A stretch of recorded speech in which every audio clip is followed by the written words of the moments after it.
Music by Shams Jamil.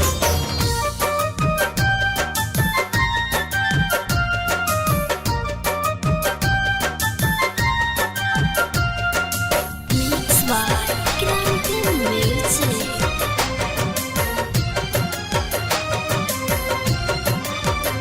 दिल लगवला के बोला का फायदा, दिल लगवला के बोला का फायदा। जहिया तोहरा के छोड़ी चल जाई हो, आँख असुआ से तोहर भर जाई हो। रोग ऐसन हकी ठीक करे न बैदा, दिल लगवला के बोला का फायदा, दिल लगवला के बोला का फायदा।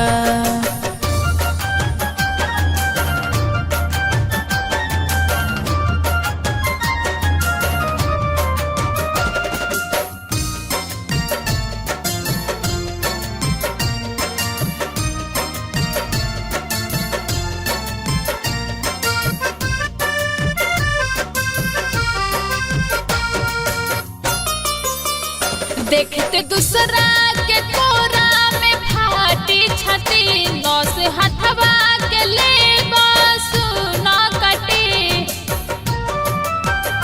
देखते दूसरा के कोरा में फाटी छाती, नौस हथवा के ले बस न कटी। दिल के बात ना तू बता पैबा हो, दिल के बात ना तू बता पैबा हो। रो रो के तुम्ही कोई बता के या जिंदगी झंड हो जाई तोहार बकिया।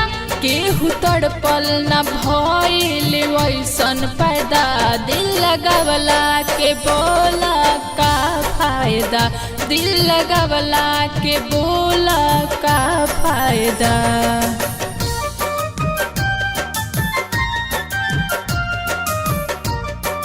Mix by Kranti Music.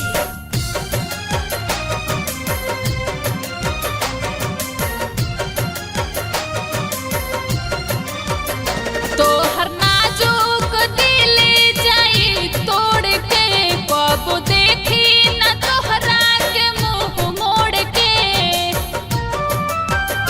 तोहर नाजुक दिल जाई तोड़ के, कब देखी न तोहरा के मुंह मोड़ के।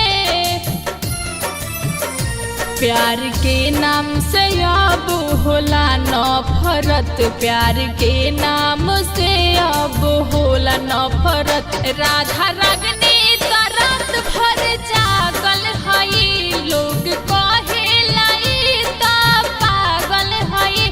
ठीक नइखे त उज्जवल तोहर कैदा, दिल लगवला के बोला का फायदा, दिल लगवला के बोला का फायदा।